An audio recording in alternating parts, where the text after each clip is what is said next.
My daughter laughed. My father-in-law built everything by himself, unlike you. I replied. Then I'll stop paying your bills. Let him bankroll your life. She went silent, eyes wide, and whispered, Wait, what bills? I'm glad to have you here. Follow my story until the end and comment the city you're watching from so I can see how far my story has reached. My name is Albert, and at 67 years old, I thought I had heard every cruel thing a person could say. I was wrong. It was a Sunday afternoon in March, one of those rare warm days when spring decides to show its face early. The kind of day Margaret used to love, when she would open all the windows and let the fresh air chase away the staleness of winter. I was sitting at my daughter Lillian's dining room table, surrounded by marble countertops and gleaming appliances that cost more than I made in 6 months, watching my grandchildren Emma and James play with toys that probably cost more than my monthly grocery budget. The house always made me feel small. Everything was oversized and expensive, from the crystal chandelier hanging above us to the leather furniture that squeaked when you moved. It smelled like expensive candles and cleaning products, nothing like the warm scent of home-cooked meals and lived-in comfort that Margaret had created in our little house all those years ago.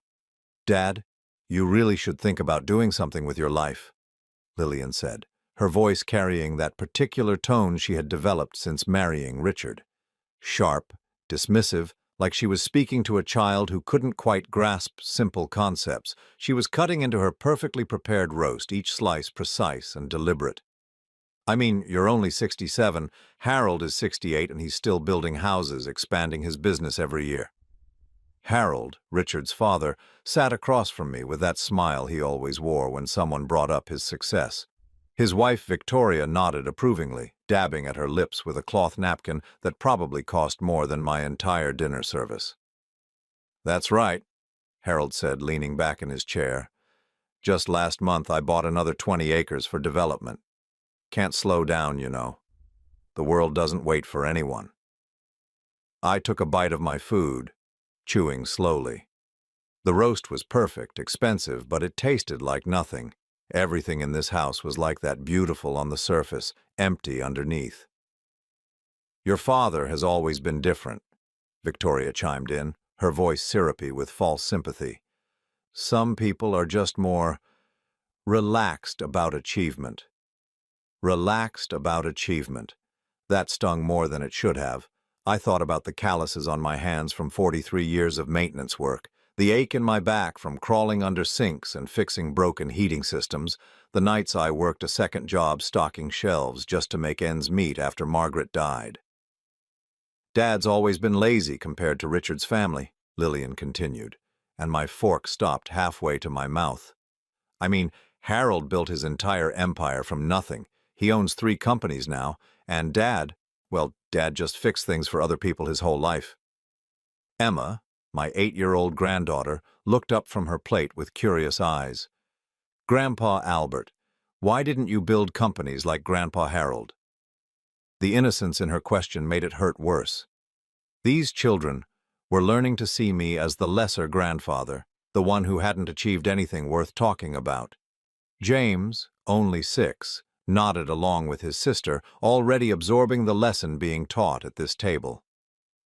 Some people just don't have that drive, Richard said, cutting into his meat with unnecessary force. It takes a special kind of person to build something from nothing. I set my fork down and looked around the table.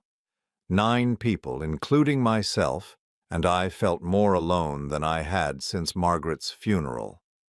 The conversation continued around me, with Harold describing his latest business acquisition and Victoria discussing their upcoming trip to Europe. Lillian hung on every word, her eyes bright with admiration for the life she had married into. Dad, you could learn something from Harold, Lillian said, turning her attention back to me. Maybe it's not too late to start something. Harold always says it's never too late to stop being lazy and start achieving something meaningful. There it was again. Lazy. The word settled in my chest like a stone. I thought about the envelope I'd hidden in my truck, the one containing copies of 8 years' worth of bank statements, $3,200 every month for her mortgage, $450 for her insurance, $600 for utilities, $2,800 for the children's private school, $700 for her car payments, $7,750 every month for 8 years, $93,000 every year, $744,000 total.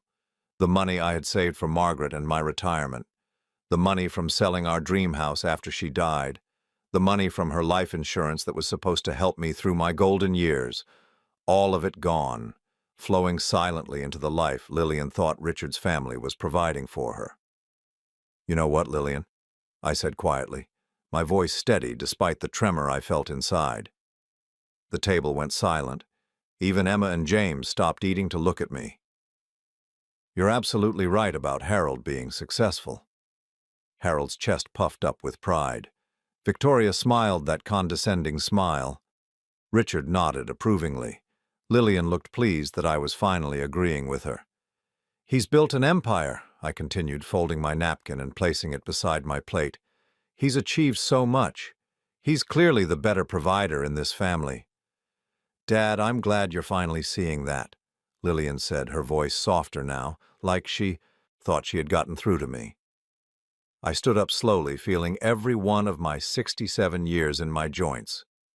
"So I'm sure Harold won't mind taking over the $3,200 I pay for your mortgage every month." The silence that followed was deafening. I could hear the grandfather clock ticking in the hallway, the hum of the expensive refrigerator, the sound of my own heartbeat in my ears. Lillian's fork clattered to her plate. "What did you say?" "The mortgage, sweetheart. The one I've been paying for 8 years. Harold can take care of it now, along with your insurance, utilities, the children's school tuition, and your car payment." The color drained from Lillian's face. Richard straightened in his chair, his confident expression flickering for just a moment. Harold and Victoria exchanged glances, their smugness faltering. "Dad, what are you talking about?" Lillian's voice was barely above a whisper. I reached for my jacket, hanging on the back of my chair. "I'm talking about the $7,750 I send to various companies every month to keep your life exactly as comfortable as it is right now." Lillian stood up so fast her chair scraped against the hardwood floor. "That's impossible. Richard handles all the bills. The mortgage comes out of our account." I looked at Richard, whose face had gone pale beneath his expensive tan. "Does it, son?"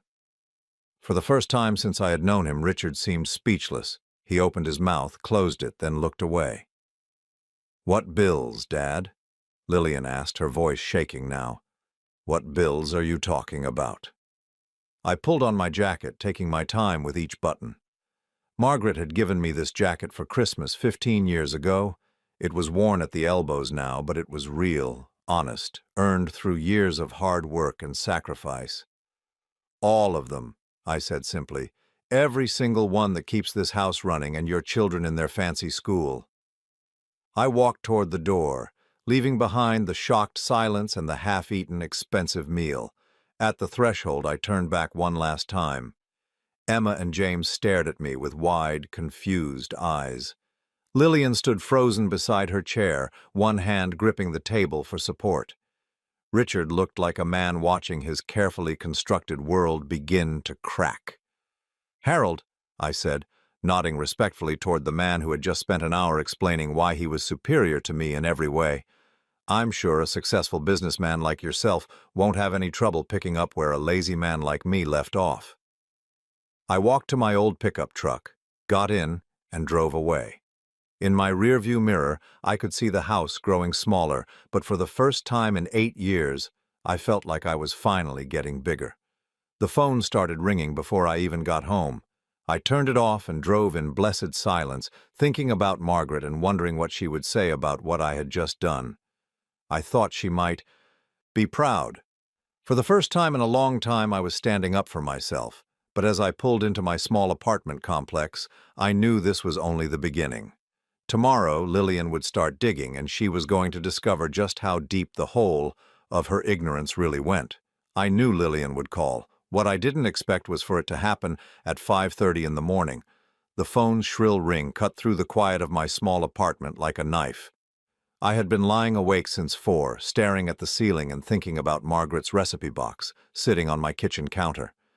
She used to make Sunday dinners that filled our little house with warmth and laughter. Nothing like the cold perfection of yesterday's meal. "Dad, what did you mean?" Lillian's voice was tight, strained like she had been crying. "About the bills." "What did you mean about the bills?" I sat up slowly, my back protesting after a restless night. Through my bedroom window I could see Mrs. Chen in the apartment across the courtyard, already tending to her small garden. She waved when she saw me, and I waved back. Simple kindness. I had forgotten how good that felt. "Good morning to you too, sweetheart." "Don't give me that," she snapped, then caught herself. "Please, Dad, just tell me what you meant. Richard is acting strange and won't give me straight answers. I've been up all night trying to understand what you said." I walked to the kitchen and put the coffee on. The morning ritual Margaret and I had shared for 26 years before cancer took her away. The familiar sounds of water heating and coffee brewing were comforting in a way Lillian's marble and granite palace could never be. "What did Richard tell you when you asked him about it?" A long pause. "He said you were confused, that you're getting old and maybe your memory isn't what it used to be." I almost laughed. Richard was smooth, I had to give him that. "My memory is fine, Lillian. Crystal clear, actually." "Then explain it to me, please." I could hear desperation creeping into her voice, and despite everything, it tugged at my heart. She was still my little girl, the one who used to crawl into bed with Margaret and me during thunderstorms, the one who insisted on helping me fix things around the house even though she was too small to hold the tools properly. "Your mortgage payment is $3,200 a month," I said quietly. "It comes out of an account I set up 8 years ago. The payment is automatic, every 15th of the month." "That's impossible. Richard showed me our bank statements. Our mortgage comes out of our joint account." "Check your statements again, sweetheart. Really check them. Look at the dates, the amounts." I heard papers rustling in the background, drawers opening and closing. She was in Richard's office, I realized. The place he had told her she didn't need to worry about because he handled all the complicated financial stuff. "Dad, I'm looking at our mortgage statements right now. They show payments coming from our account every month." "What's the account number on the statements?" More rustling papers. A long silence, then, in a voice barely above a whisper, "I don't understand. This isn't our account number." I closed my eyes, feeling the weight of 8 years of deception settling between us like a mountain. "Keep looking, Lillian. Check the property insurance, the utilities, the children's school payments." The silence stretched on for several minutes. I could hear her breathing getting faster, more shallow. Then she started making small sounds like someone trying not to cry. "Dad?" she whispered finally. "None of these account numbers match our bank account." "No, they don't." "But if you're paying all of this—" Her voice trailed off. I could almost hear her mind working, putting together pieces of a puzzle that Richard had spent years keeping her from seeing. "What else am I paying for, you mean?" "How much?" The words came out broken, barely audible. "How much are you paying?" I sat down at my small kitchen table, the one Margaret and I had bought secondhand 40 years ago. It was scarred and worn, but it was real. It had hosted countless meals, homework sessions, late-night conversations. It had been the center of our actual family life. $7,750 a month. The phone went silent except for Lillian's ragged breathing. "That's $93,000 a year, sweetheart. For 8 years. A sound escaped her that was part sob, part moan. $744,000. "You were always good at math." Oh my God, Dad, I had no idea. Richard handles everything. He said the payments were automatic from his family's trust fund. He said I didn't need to worry about money because his parents set everything up when we got married." I thought about Harold's smug smile at dinner, his speeches about building empires and never slowing down. I thought about Victoria's condescending remarks about my relaxed attitude toward achievement. They knew. They had always known. "Dad, Where did you get that kind of money? This was the question I had been dreading. The one that would hurt her the most. Your mother's life insurance policy was for $150,000. You used Mom's insurance money? That was just the beginning. I took a deep breath, tasting the bitter truth I was about to serve. After your first divorce, when you were struggling with Emma and James, I sold our house. The house on Maple Street? The one where I grew up. Your mother and I bought that house when we were 25. She planted every flower in that garden, chose every paint color, planned every room renovation. It was our dream house, the place we thought we'd grow old together. I could hear her crying now, soft, hiccuping sobs that reminded me of the little girl she used to be. I sold it for $280,000. Use that money to set up the account that pays for your life. Dad, no, please tell me you didn't. I've been living in this apartment for 8 years, Lillian. 8 years in a place that smells like other people's cooking and has walls so thin I can hear my neighbors sneeze. I did it so you could live in a house that looks like something from a magazine. Why didn't you tell me? Her voice was raw, broken. Why didn't you tell me you were doing this? Because you were happy.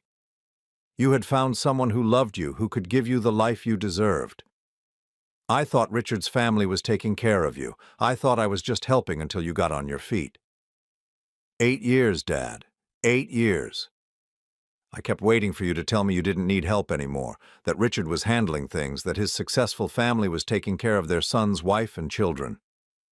I heard a door slam in the background, heavy footsteps, Richard's voice asking who she was talking to. I have to go, Lillian whispered urgently. Richard's home from his morning run. He can't know I found out. Not yet. Lillian, wait. Dad, I'm so sorry. I'm so sorry for what I said yesterday. I didn't know. I never knew. The line went dead. I sat in my kitchen, surrounded by the modest furniture Margaret and I had accumulated over a lifetime of love and hard work. The morning sun streamed through windows that didn't have designer curtains, casting warm light on walls that didn't have expensive art. But for the first time in 8 years, this small space felt like home again. Because finally, someone knew the truth. My phone buzzed with a text message from Lillian. Don't stop the payments yet. I need time to figure this out. Richard can't know that I know. I stared at the message for a long time, understanding more than she realized. She wasn't just afraid of confronting Richard about the money. She was afraid of what else she might discover when she started digging into the carefully constructed lies that had become her life. And she was right to be afraid, because this was only the beginning of what Richard and his family had hidden from her.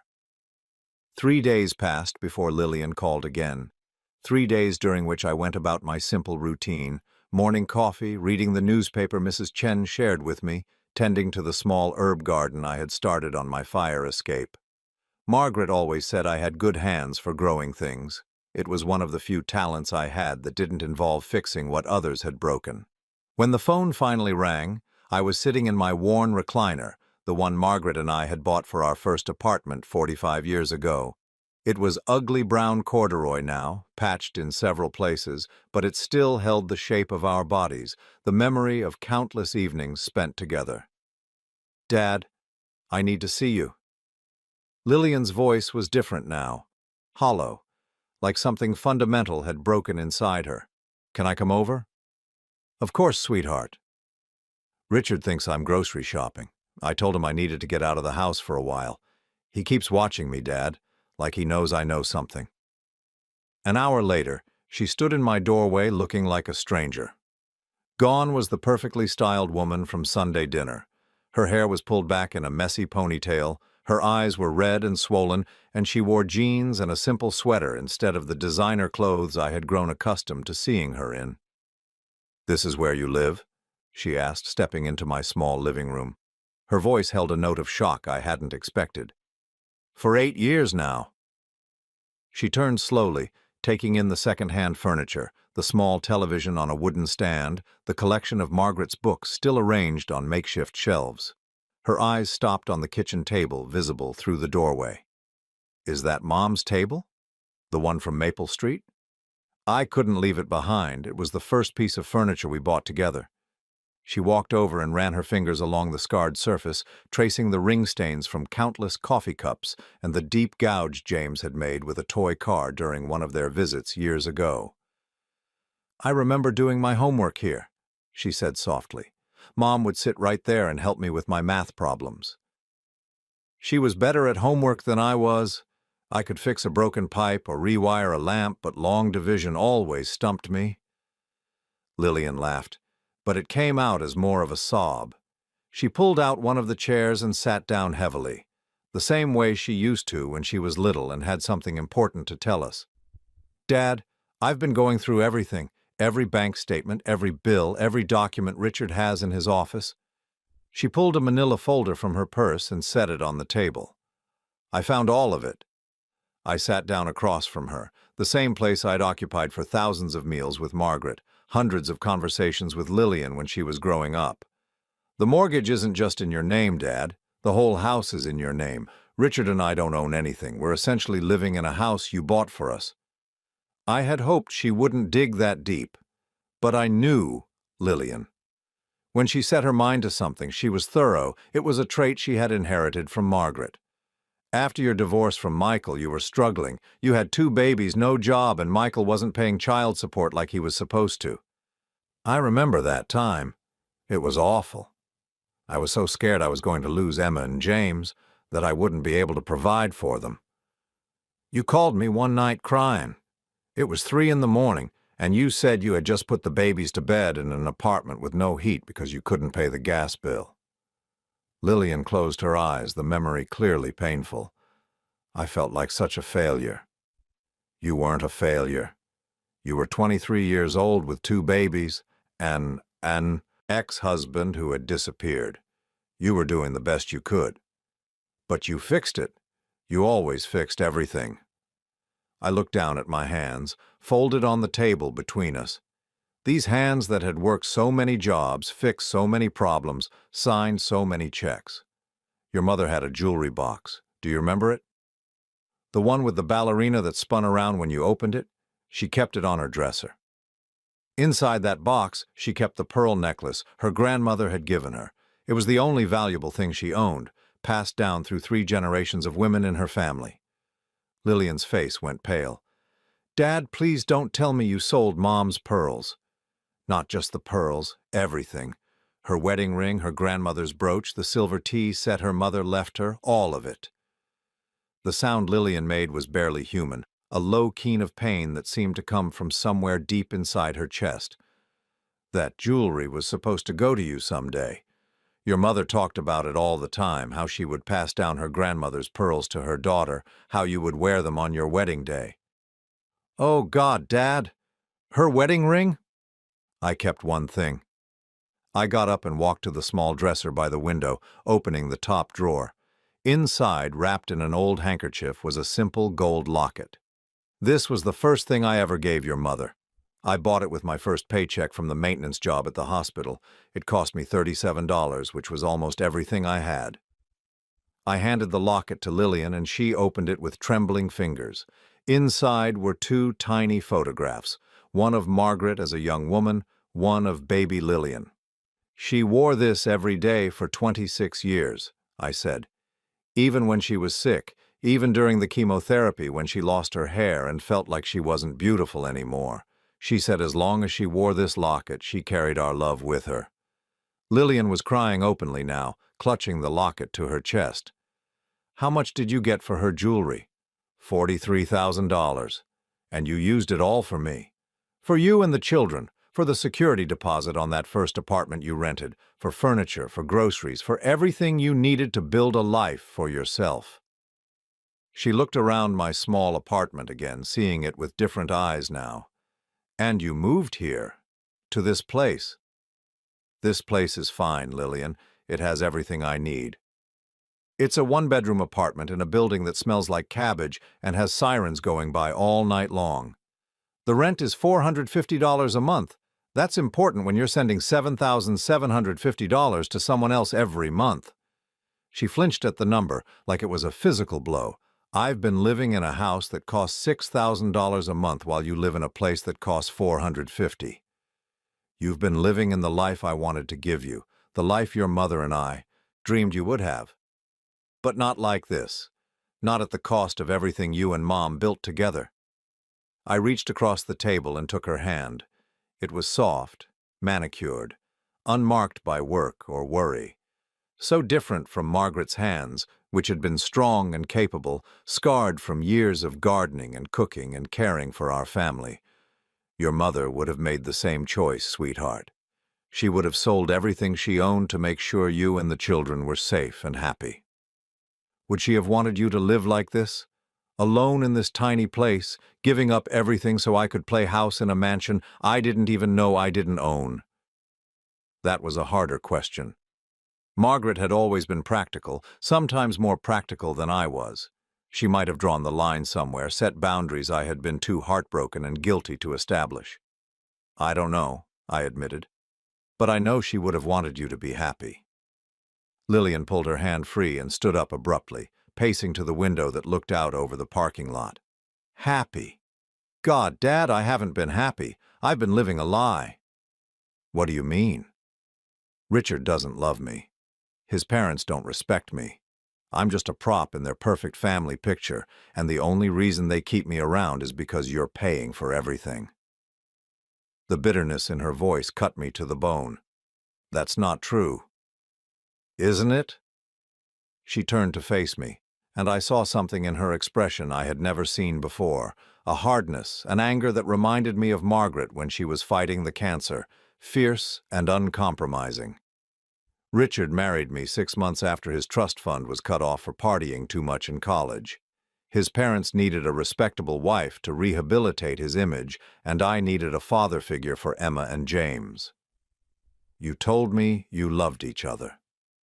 "I thought I loved him, and maybe he thought he loved me too, but love doesn't involve lying about who's paying for your entire life."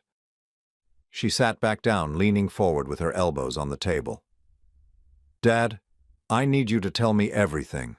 Not just about the money, but about Richard, about his family. What do you know that I don't?"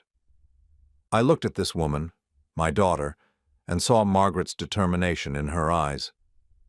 She wasn't the fragile young mother who had called me crying 8 years ago. She wasn't the grateful bride who had thought she was marrying into security. She was someone I had never seen before, a woman who was ready to hear the truth no matter how much it hurt. "Richard knew about the money from the beginning," I said quietly. "His parents knew too." The last piece of her constructed world crumbled away, and I watched my daughter finally see her life for what it really was. The silence that followed my words was deafening. I watched as Lillian processed what I had just told her, her face cycling through disbelief, hurt, and finally settling on something I recognized from Margaret during her worst days in the hospital, a cold, calculating fury. "How long have you known?" Her voice was barely above a whisper, but it carried the weight of 8 years of deception. "I suspected something was wrong about 2 years after you got married." I got up and walked to the kitchen, needing something to do with my hands. I put the kettle on for tea, another ritual Margaret and I had shared. "Richard started asking me questions about your finances, about how much I was helping you." "What kind of questions?" "Innocent ones at first. He would mention how grateful you both were for my help with the temporary expenses while he got established in his father's business. He always made it sound like it was just for a few months until the trust fund kicked in or until his salary increased." I brought 2 cups of tea to the table, the same mismatched set Margaret and I had used for decades. Nothing like the fine china Lillian served tea in now, china that I had indirectly paid for. But the months turned into years, and Richard kept finding reasons why the help needed to continue. His father's business was restructuring. The trust fund was tied up in legal issues. His salary was being reinvested in the company. Lillian wrapped her hands around the warm cup, staring into the pale brown liquid. "When did you realize he was lying?" "About 3 years ago. I was at your house for Emma's 5th birthday party, and I overheard Harold on the phone in Richard's office. He was talking to someone about a new boat he had just bought, laughing about how he had gotten a great deal because the seller was desperate. I sat back down, the memory still bitter in my mouth. The boat cost $240,000, Lillian. More than I make in 4 years of retirement pension. He was bragging about paying cash for it. While you were sending us almost $8,000 a month? While I was eating peanut butter sandwiches for dinner and wearing the same 3 shirts to rotate through the week. She looked up at me sharply. Dad, you never told me you were struggling. What was I supposed to say? That I was working weekends at the hardware store to supplement my pension, that I hadn't bought new clothes in 3 years, that I was eating 1 meal a day some weeks to make sure there was enough money in the account for your mortgage? The cup trembled in her hands. You were starving yourself to pay for our life. I wasn't starving. That's dramatic. I was just being careful with money. Dad, you lost weight. I noticed it, but I thought you were just getting older. I had lost weight, 37 pounds over the past 3 years, enough that my clothes hung loose and Mrs. Chen had started bringing me extra portions of the soup she made. But I hadn't wanted Lillian to worry, and I certainly hadn't wanted her to feel guilty about money I had chosen to give her. The real revelation came about 6 months ago, I continued. I was at the house for James's kindergarten graduation, and Victoria pulled me aside for a private conversation. What did she say? She thanked me. The memory made my jaw clench. She actually thanked me for being so generous with my contributions to your household. Lillian set her cup down with a sharp clink. She knew the whole time. She knew everything, sweetheart. She knew I was paying the mortgage, the insurance, the school tuition. She knew because Richard had told them from the beginning. What else did she say? I took a deep breath, remembering the condescending smile on Victoria's perfectly made-up face. She said she admired my sacrifice, that not many fathers would be willing to support their daughter's family so completely. She said Richard was lucky to have married into such a generous family.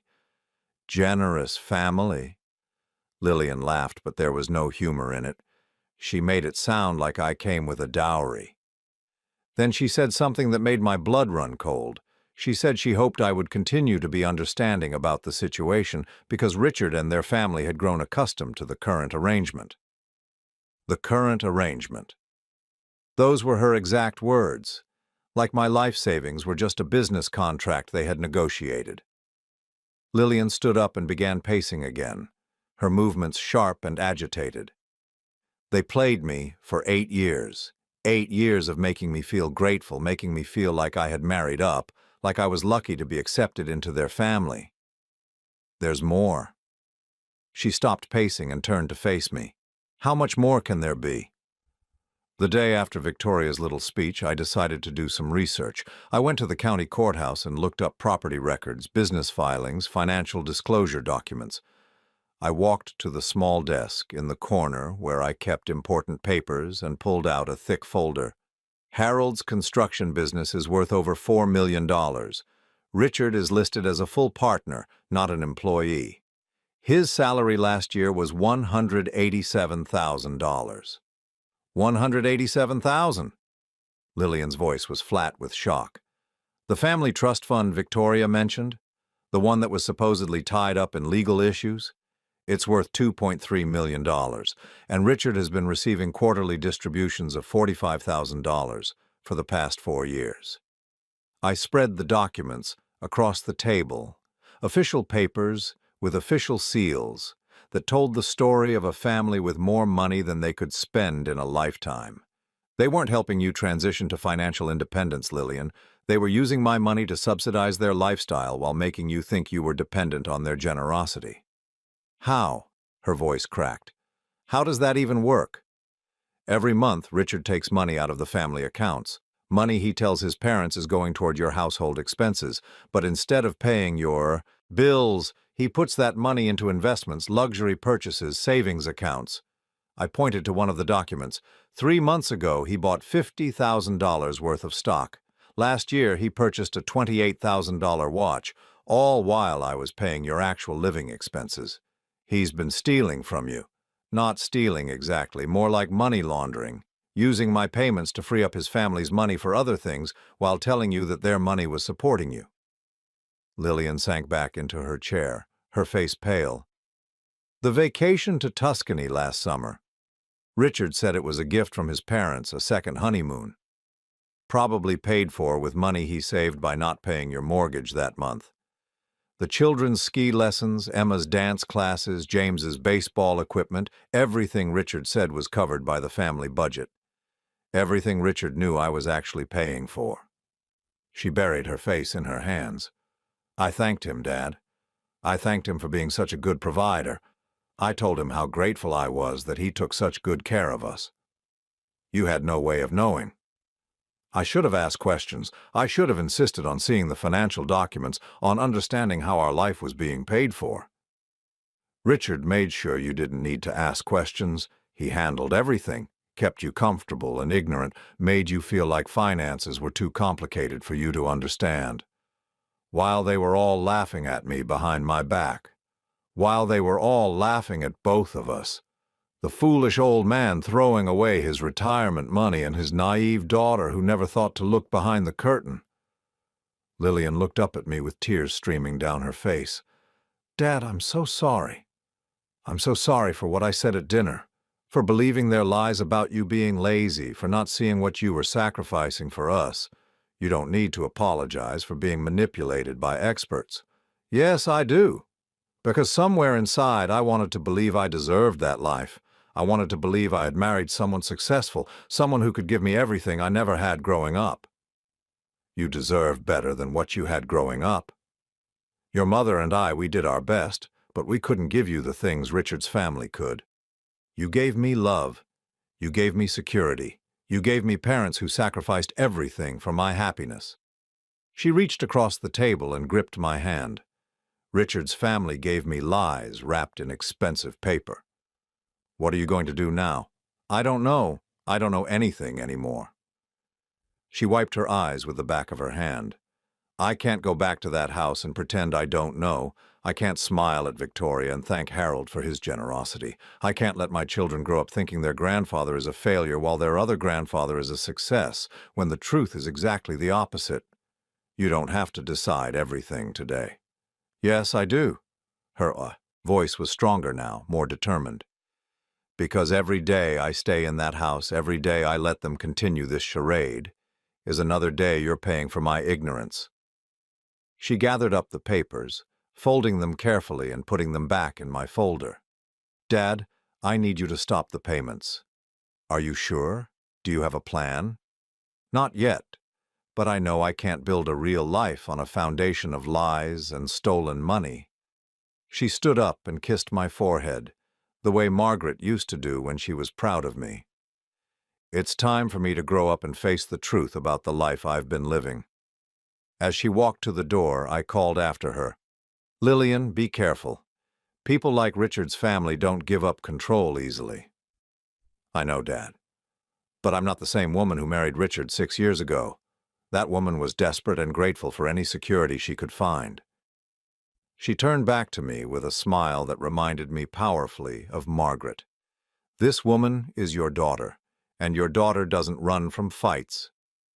After she left, I sat in my quiet apartment and thought about Margaret. She would have been proud of Lillian today, proud of the strength I had seen in her eyes. But she would have been furious with me for letting the deception go on so long.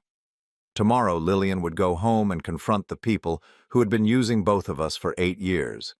And I would be here, ready to help her pick up the pieces when her carefully constructed world finally collapsed completely. I didn't hear from Lillian for 4 days. 4 days during which I went through the motions of my quiet routine while feeling like I was holding my breath underwater. I knew she was back in that house, surrounded by people who had lied to her for 8 years, trying to figure out how to confront a truth that would destroy everything she thought she knew about her life. On Thursday evening, as I was washing dishes in my small kitchen sink, my phone rang. Not Lillian's number, Harold's. "Albert, we need to talk."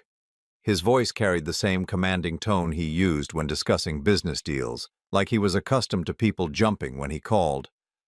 "About what, Harold?" "I think you know exactly what." Richard told me about your conversation with Lillian, about the things you've been filling her head with. I dried my hands slowly, taking my time. Margaret always said the person who stays calm in a fight usually wins it. I haven't filled her head with anything except the truth. The truth? Harold laughed, but there was no humor in it. The truth is that you've been enabling your daughter's dependency instead of teaching her to stand on her own feet. We've been trying to help her become independent. By lying to her about who pays for her life? By giving her the dignity of believing she was contributing to a partnership instead of being a charity case. The casual cruelty of his words hit me like a physical blow. Charity case. That's how he saw Lillian, how his entire family saw her. Not as Richard's wife, not as the mother of their grandchildren, but as someone they were doing a favor by allowing to exist in their orbit. Harold, I'm going to hang up now. Wait. His tone shifted, becoming more conciliatory. Look, Albert, I understand you're upset, but think about what's best for everyone here. Lillian is happy, the children are thriving, Richard loves his family. Why destroy all of that over money? Because it's built on lies. All relationships involve some level of discretion about financial matters. Victoria doesn't need to know exactly how much I spend on my golf membership. Richard doesn't need to burden Lillian with complicated family business arrangements. This isn't a golf membership, Harold. This is 8 years of deception about who's supporting her family. And what good will it do anyone for her to know? Will it make her happier? Will it improve her children's lives? Or will it just salve your wounded pride? That stung because there was a grain of truth in it. Part of me was angry about being dismissed as lazy and unsuccessful while unknowingly funding their lifestyle. But that wasn't why I had told Lillian the truth. She deserves to know reality from fantasy. Reality is that she has a beautiful home, healthy children, and a husband who adores her. Fantasy is thinking that destroying all of that will somehow make her life better. I was quiet for a moment, thinking about Lillian's face when she realized the extent of the deception, the pain, the betrayal, the way her whole world had shifted beneath her feet. Harold, are you going to tell her the truth about Richard's finances? What truth? That he's successful? That our family is well established? She knows these things. That he makes $187,000 a year plus quarterly trust fund payments of $45,000, that your family is worth millions, that every penny I send could easily be covered by what he makes in 6 weeks. Silence on the other end of the line. She's going to find out eventually, I continued. The question is whether you want to tell her yourselves or have her discover it the way she discovered everything else. You're making a mistake, Albert. Lillian isn't as strong as you think she is. This kind of upheaval, this kind of financial uncertainty, it could destroy her. What could destroy her is learning that the people she trusted most have been lying to her face for 8 years. Think about the children, Albert. Think about Emma and James. Do you really want to put them through their parents' divorce? Do you want to take them away from the only stable home they've ever known? And there it was, the threat I had been expecting. Harold wasn't just trying to protect his family's deception, he was threatening to make me the villain in whatever chaos followed. I'm hanging up now, Harold. Albert, if you continue down this path, you'll lose your daughter and your grandchildren. Is your pride worth that? I ended the call and sat down heavily in my recliner. Margaret's picture sat on the side table next to me, taken on our 20th wedding anniversary. She was laughing at something I had said, her eyes bright with joy and mischief. What would she tell me to do? The answer came to me immediately. She would tell me to protect our daughter, even if it meant protecting her from a comfortable lie. Margaret had never believed in sugarcoating reality. She had told Lillian about death when the goldfish died, about divorce when her friend's parents split up, about cancer when her own diagnosis came. Truth, even painful truth, was always better than beautiful lies. My phone buzzed with a text from Lillian. Can you come to the house tomorrow at 2 p.m.? It's time. I stared at the message for a long time before responding, Are you sure you're ready for this? Her reply came immediately, No, but I'm doing it anyway. The next afternoon, I pulled into the circular driveway of the house I had been paying for without ever truly seeing. It was even more impressive in the daylight, sprawling, expensive, designed to intimidate, the kind of house that announced its owner's success to everyone who passed by. Lillian met me at the door, and I barely recognized her. She was dressed simply in jeans and a sweater, her hair pulled back, no makeup. She looked younger somehow, more like the girl I remembered from before her first marriage fell apart. "They're all here," she said quietly. "Richard, Harold, Victoria. The children are at school." "How much do they know?" "Richard knows I found the financial documents. I told him I wanted to have a family meeting to discuss our household budget going forward." Her mouth curved in a bitter smile. "He thinks I want to renegotiate the terms of your support." I followed her through the marble foyer, past the expensive artwork and designer furniture that I now knew I had indirectly purchased. The irony wasn't lost on me. I was walking through a museum of my own financial sacrifice. The family was gathered in the living room, arranged like they were conducting a board meeting. Harold sat in the largest chair, Victoria perched beside him on the sofa, Richard standing by the fireplace with his arms crossed. They all looked up when I entered, and I saw calculation in their eyes, not concern. "Albert," Harold said, standing to shake my hand, "thank you for coming. I think we can work through this situation in a way that benefits everyone." I didn't shake his hand. Instead, I sat down in the chair Lillian indicated, directly across from the family that had been using my grief and love as a personal ATM for 8 years. "Lillian tells us there's been some confusion about the financial arrangements," Victoria said, her voice dripping with false sympathy. "We want to make sure everyone understands how grateful we are for your temporary assistance during Richard's transition period." "Temporary assistance," I repeated. "Is that what we're calling 8 years now?" Richard cleared his throat. "Dad Albert, I want you to know how much I appreciate everything you've done for our family. It's been invaluable during these challenging economic times."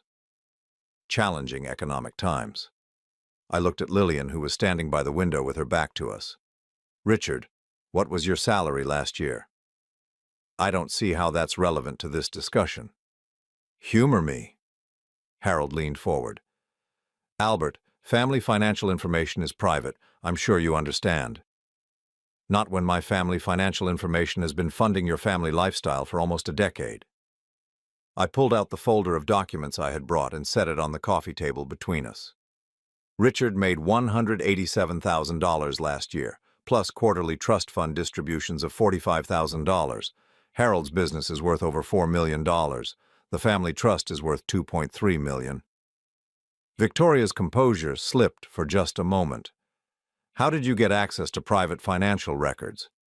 "The same way any citizen can. Public records, business filings, tax documents. Amazing what you can find when you bother to look."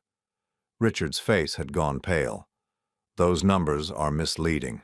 There are expenses, business obligations, family responsibilities, like the $28,000 watch you bought last year or the $50,000 in stock purchases you made 3 months ago." Lillian turned from the window, and when she faced us, I saw Margaret's steel in her expression.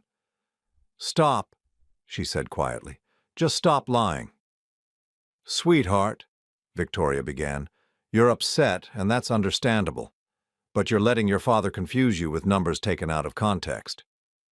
"The only thing I'm confused about," Lillian said, her voice growing stronger, "is how I lived with all of you for 6 years without realizing you thought I was stupid." "Nobody thinks you're stupid," Richard said, moving toward her. "You're my wife, the mother of my children. This is just a misunderstanding about financial arrangements."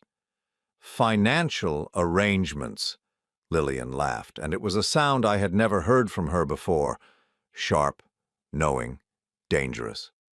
"Is that what you call taking $7,750 a month from my father while telling me it came from your family money?" Harold stood up abruptly. "Now wait just a minute. Nobody took anything from anybody. Your father offered assistance, and we graciously accepted it while working to establish Richard in the business." "For 8 years? These things take time. Building generational wealth requires patience and long-term thinking." "Building generational wealth," I said quietly, with my generational wealth, with the money my wife and I saved for 40 years, with the house where my daughter grew up, with the jewelry Margaret's grandmother passed down through 3 generations of women. The room went dead silent. You used my mother's jewelry?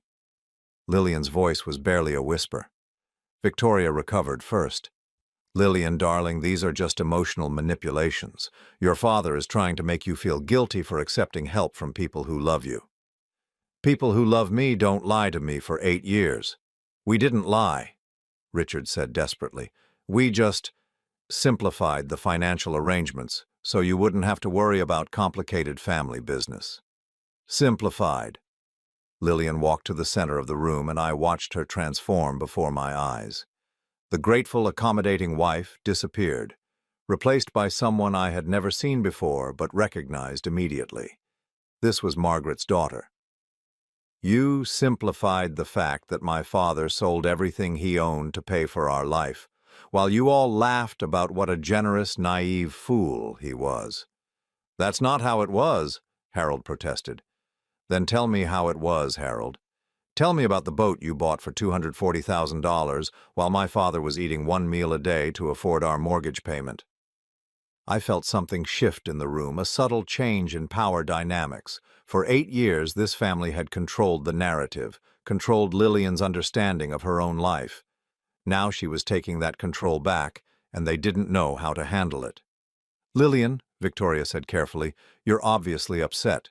Perhaps we should take some time to cool down and discuss this more rationally. I am being rational. For the first time in 8 years, I'm thinking clearly. She turned to face Richard directly. I want you to leave. What? Richard blinked in shock. I want you to pack your things and leave, tonight. Lillian, you're not thinking straight. This is our home, our life together. You can't just... This isn't our home, Richard. This is my father's home. He owns it, he pays for it, he's been supporting it while you've been lying to me about who you are and what you can provide. But the children, Victoria said, playing her final card. Think about Emma and James. Think about the stability they need. Lillian looked at me, and I saw the question in her eyes. This was the moment Harold had warned me about over the phone. The choice between comfortable lies and difficult truths, between the life I had given her and the life she would have to build for herself. Dad, she said quietly, will you help me figure out what comes next? Of course, sweetheart. Even if it means the children and I have to start over, even if we have to live differently, more simply. I thought about Margaret's recipe box sitting on my kitchen counter, about the meals we had shared at our scarred table, about the laughter that had filled our modest house on Maple Street. Real joy didn't require marble countertops. Especially then, I said. Lillian nodded and turned back to Richard's family. You have 1 hour to pack and leave, all of you.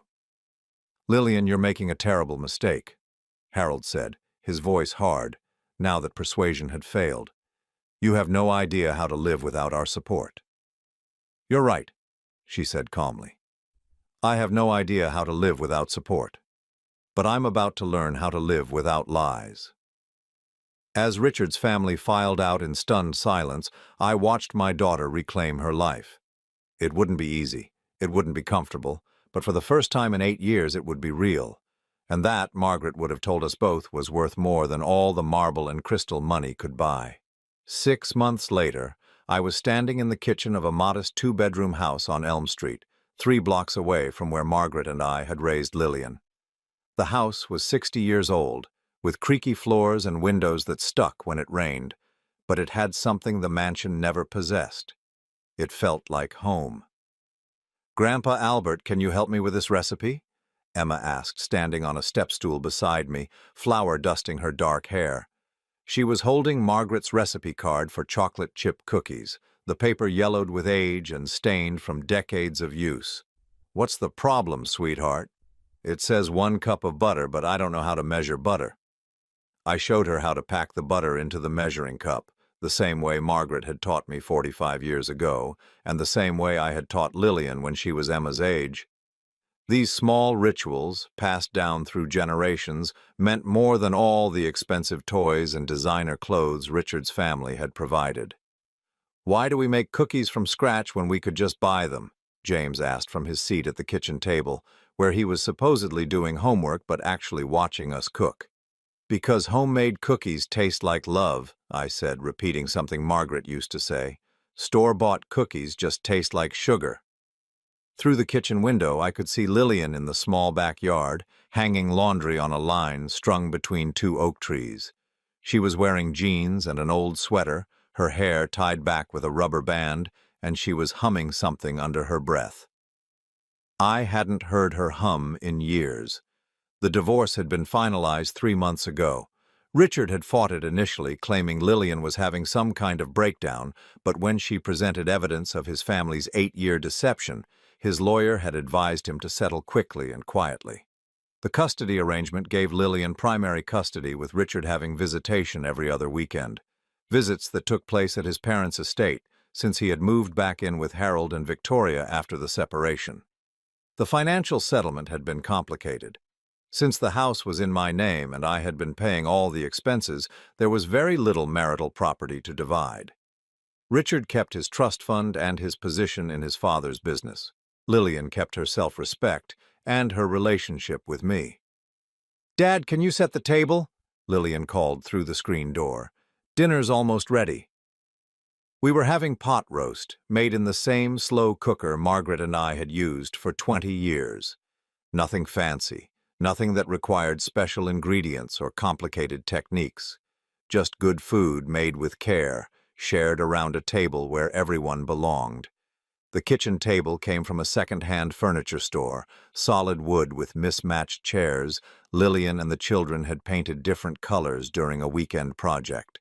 It wasn't elegant, but it was sturdy and real, a place where we could gather without pretense or performance. "Can we light the candles?" Emma asked, pointing to the simple white candles in plain glass holders that Lillian had placed in the center of the table. "Of course." As I lit the candles, I thought about all the elaborate dinner parties I had attended at the mansion, with crystal glasses and silver flatware and conversations that felt more like negotiations than family discussions.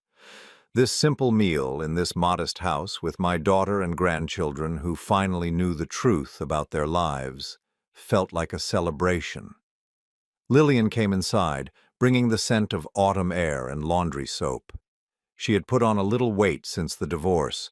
Color had returned to her cheeks, and the tension that had lived in her shoulders for years had finally disappeared. "How was work today?" I asked as we settled around the table. "Good. Busy." She had taken a job at a local real estate office, working as an assistant while she studied for her license. The pay wasn't much, but it was honest work that belonged entirely to her. "I think I'm going to pass the exam next month." "Of course you will. You've always been smart about everything except men." Emma giggled. "Grandpa Albert, you're not supposed to say things like that."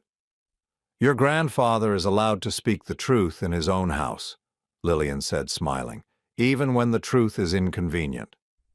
The truth. It had become our family motto over the past 6 months. No more polite lies, no more convenient omissions, no more protecting each other from reality. It was sometimes uncomfortable, but it was clean. "Speaking of truth," I said, reaching into my pocket, "I have something for you." I pulled out a small jewelry box, worn velvet with a tarnished clasp. Inside, nestled in faded silk, was Margaret's locket, the one I had kept when I sold everything else. Lillian's eyes filled with tears. "Dad, you don't have to—" "Yes, I do. This was meant to be yours. Your mother always intended for you to have it." She lifted the locket from the box with trembling fingers, opening it to reveal the tiny photographs inside, Margaret as a young woman, baby Lillian in her christening dress. "I remember when Mom showed me this," she whispered. "She said someday I would understand why she wore it every day." "And do you understand now?" Lillian fastened the chain around her neck, the locket settling just below her collarbone where Margaret's had rested for 26 years. "She wore it because love isn't about what you can buy or what you can provide. It's about choosing to stay, choosing to sacrifice, choosing to put someone else's happiness before your own comfort. Smart girl, just like your mother. Can I see? Emma asked, leaning over to examine the locket. Who are the people in the pictures? That's your grandmother Margaret when she was young, Lillian said, showing her daughter the tiny faces. And that's me when I was a baby, about the same age James was when you first met him. She's pretty, Emma said seriously. She looks like you, Mama. I hope so, sweetheart. As we ate our simple dinner, the conversation flowed naturally between homework and weekend plans and Emma's upcoming dance recital. Normal family topics discussed without the undercurrent of tension and performance that had characterized meals at the mansion. Grandpa Albert, James said, pushing peas around his plate, why don't we live in the big house anymore? It was a question he had asked several times since the move, and each time Lillian and I tried to give him an age-appropriate explanation about how sometimes families need to make changes, how bigger isn't always better, how what matters most is being together and being honest with each other. Do you miss it? I asked him. James considered this seriously, the way 6-year-olds do when they're really thinking about something. I miss my big bedroom and the pool. But I like eating dinner with you every night better than having a pool. Why's that? Because when we lived in the big house, everyone was always busy or angry or talking about grown-up things I didn't understand. Here, we just talk about regular stuff and laugh and make cookies. Out of the mouths of babes. The mansion had provided luxury, but this house provided something far more valuable: presence. Real attention, real conversation, real connection. After dinner, while Lillian helped the children with homework at the kitchen table, I sat in my recliner in the living room. The same ugly brown corduroy chair that had moved with me from the big house to the apartment to this new home. It was threadbare and patched, but it was mine, earned through years of honest work. The living room was small, furnished with a mix of second-hand finds and things salvaged from my apartment. Nothing matched, nothing was expensive, but everything belonged to us. On the mantel above the small fireplace sat photographs: Margaret and me on our wedding day, Lillian's high school graduation, Emma's first steps, James's kindergarten picture. Real moments, not posed perfection. My phone buzzed with a text message. Richard, can I pick up the kids an hour early on Friday? Family dinner at my parents'. I showed the message to Lillian, who was helping Emma with multiplication tables. What do you think? She asked. It's your decision. They're your children. She thought for a moment, then typed back, that's fine, but they'll need to be back by 8 p.m. for Emma's bedtime routine. No drama, no fighting, no using the children as weapons, just practical co-parenting with a man who was, for better or worse, still their father. Richard had been surprisingly gracious about the divorce once the initial shock wore off. I suspected his parents had advised him that a quiet settlement was better than a public exposure of their years of deception. Do you ever regret it? I asked Lillian after the children had gone to bed, and we were sitting on the front porch, sharing a cup of tea and watching the stars appear in the clear October sky. Regret what? The divorce? Moving out of the mansion? Finding out the truth? All of it. Your life is much harder now. You work full-time, worry about money, have to make decisions you never had to think about before. She was quiet for a long time, rocking gently in the wooden chair I had found at a yard sale and repaired myself. Dad, do you remember what it was like when Mom was sick? Those last few months when we knew the cancer was winning? Of course. Do you remember what she said about pain? About how physical pain was easier to bear than living a lie? I did remember. Margaret had refused the strongest pain medications because they made her confused, disconnected from reality. She said she would rather face death with clear eyes than live in comfortable delusion. She said the truth might hurt, but lies would kill you slowly from the inside. Lillian continued. I was dying slowly in that house, Dad. I was disappearing into someone else's idea of who I should be, someone grateful and decorative and ignorant.